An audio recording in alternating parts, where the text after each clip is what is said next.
రాప్తాడు వేదికగా ఈ నెల 18న జరగబోయే సిద్ధం సభలో సీఎం జగన్ మేనిఫెస్టోను విడుదల చేయనున్నారని మంత్రి పెద్దిరెడ్డి రామచంద్రారెడ్డి అన్నారు.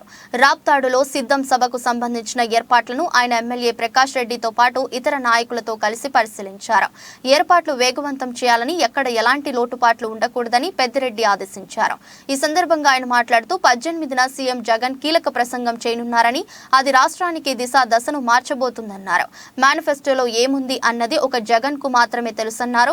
భువనేశ్వరి నిజం గెలవాలని ప్రత్యేకంగా అడగాల్సిన అవసరం లేదని, నిజం అంటే జగన్, జగన్ అంటేనే నిజమని, కాబట్టి జగన్ గెలుస్తారని పెద్దిరెడ్డి అన్నారు. వైవి సుబ్బారెడ్డి హైదరాబాద్ రాజధాని కొనసాగించాలని కోరడం సరైనదేనని, అయితే అది ఆయన వ్యక్తిగత అభిప్రాయం కానీ పార్టీ అభిప్రాయం కాదని స్పష్టం చేశారు. సీఎం జగన్ రాష్ట్రంలో ఇరిగేషన్ కోసం ఏం చేశారన్నది తెలంగాణ మంత్రి ఉత్తమ్ కుమార్ రెడ్డి స్పష్టంగా అసెంబ్లీ వేదికగా చెప్పారని, దీనికి ప్రతిపక్షాలు ఏం సమాధానం చెప్తాయని ఆయన ప్రశ్నించారు. ఐఏఎస్లను, ఐపీఎస్లను బెదిరించడం చంద్రబాబుకు మొదటి నుంచి అలవాటని కామెంట్ చేశారు. 2018లో 60 లక్షలకు పైగా టీడీపీ నాయకులు దొంగ ఓట్లు ఎక్కించుకున్నారని, వాటిని సరిచేసే ప్రయత్నమే తాము చేస్తున్నామని పెద్దిరెడ్డి తెలిపారు. ఈ సిద్ధం సభ మన ముఖ్యమంత్రి గారి ప్రెజెన్స్ తో ఇక్కడ అనంతపూర్లో మన రాప్తాడు కాన్స్టిట్యుయెన్సీలో జరుగుతోంది. ఏర్పాట్లన్నీ కూడా దాదాపు పూర్తిగా వచ్చాయి. మరి ఈ సభకు రాయలసీమ జిల్లాల నుంచి చాలా ఎక్కువ సంఖ్యలో మా పార్టీ నాయకులు, కార్యకర్తలు అందరూ కూడా పాల్గొంటా ఉన్నారు. రాబోయే ఎన్నికలకు ప్రారంభంగాను సిద్ధం సభ రాయలసీమ జిల్లాల్లో 3వదిగా జరుగుతుంది. అంతకుముందు భీమిలిలోను, ఆ తర్వాత ఏలూరు జిల్లాలో దెందలూరులోనూ జరిగింది. అదేవిధంగా ఇక్కడ రాయలసీమ జిల్లాలకు సంబంధించి అనంతపూర్లో రాప్తాడు నియోజకవర్గంలో ఈ సభ ఏర్పాటు జరుగుతోంది. ముఖ్యమంత్రి గారు ప్రధానంగా వారు ఒక ఎన్నికలకు సంబంధించి మేనిఫెస్టో రిలీజ్ చేయడం కానీ, అదేవిధంగా ముఖ్యమైన సందేశాన్ని ఈ రాష్ట్ర ప్రజలందరికీ కూడా ఇవ్వడం జరుగుతుంది. ఇది తప్పకుండా మా పార్టీ నాయకులకు, కార్యకర్తలకు, ఈ రాష్ట్ర ప్రజలకు దిశ నిర్దేశాన్ని ఇస్తుందని చెప్పి భావిస్తా ఉన్నాం. తప్పకుండా ఈ సభ భారీ స్థాయిలో విజయవంతమవుతుందని చెప్పి మేము అంచనాలు వేసుకున్నాం. దానికి తగినట్లు ప్రజల్లో కూడా చాలా ఉత్సాహంగా ఉంది. ఎప్పుడెప్పుడు 18వ తేదీ వస్తుందా, ఎప్పుడెప్పుడు ఈ సభ జరుగుతుందా అని అందరూ కూడా చూస్తూ ఉన్నారు. దీన్ని విజయవంతం చేయాల్సిన బాధ్యత వేదిక మీద ఉన్న మా శాసనసభ్యులు, పార్లమెంటరీ కోఆర్డినేటర్లు వీళ్ళందరూ కూడా చూస్తూ ఉన్నారు. మొత్తం మీద భారీ స్థాయిలో ఈ సభ విజయవంతమవుతుందని చెప్పి భావిస్తా ఉన్నాను. జగన్మోహన్ రెడ్డి గారు అంటేనే నిజం, గెలిచేది జగన్మోహన్ రెడ్డి గారు.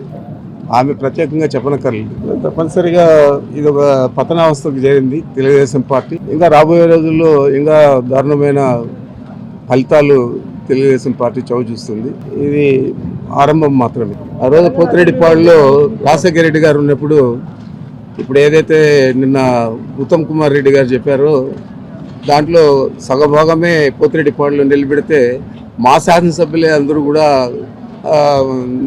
నిలదీసే పరిస్థితి వచ్చింది రాజశేఖర రెడ్డి గారు. మరి ఈరోజు డబుల్ ది క్వాంటిటీ పెడితే కూడా కనీసం వీళ్ళు అభివృద్ధి చేయలేదు, ఇరిగేషన్ మీద ప్రాధాన్యత ఇవ్వలేదు, ఇదే మాట్లాడుతున్నారంటే దానికి ఇంకా దయాలు వేదాలు వల్లిస్తూ ఉండట్లేదు. ప్రతిపక్షం మాట్లాడుతూ ఉంది. బట్ వాస్తవాలు వాళ్ళ శాసనసభలో జరిగిన చర్చలో ఆ వాస్తవాలన్నీ వెలికి తీసుకొని చూస్తే జ్ఞానోదయం అవుతుంది తెలుగుదేశం పార్టీ నాయకులకు, లేదా వారికి మద్దతు పలుకుతున్న ప్రతిపక్షాలకు, మీడియాకు. లోకేష్ కానీ, లేకపోతే చంద్రబాబు నాయుడు కానీ, లేకపోతే పవన్ కళ్యాణ్ కానీ, వీళ్ళందరూ కూడా వాళ్ళకున్న అజెండా మా నాయకుడిని తిట్టడం, మా దూషణ పర్వాలలో ప్రతిదీ కూడా మాట్లాడడం, 2 నెలలు అయిపోయింది, 1 నెల అయిపోయింది అని చెప్పి బీరాలు పలుకుతూ ఉన్నారు. వీళ్ళందరికీ కూడా ప్రజలే బుద్ధి చెప్తారు. దూషణ పర్వాలలోనే బతికిపోతూ ఉంది తెలుగుదేశం పార్టీ కానీ, పవన్ కళ్యాణ్ కానీ. వారితో చేతులు కలుపుతూ ఉన్నారు ఆమె. మరి ఆమె గురించి ప్రత్యేకంగా నేనేం చెప్పదలుచుకోలేదు. ఇది టార్గెట్గా ఒక ఎస్పీని టార్గెట్ చేస్తే మిగతా ఎస్పీలంతా కూడా మాకు సహాయం చేయడానికో లేకపోతే మాకు అనుకూలంగా ఉండడానికో సహకరించరు.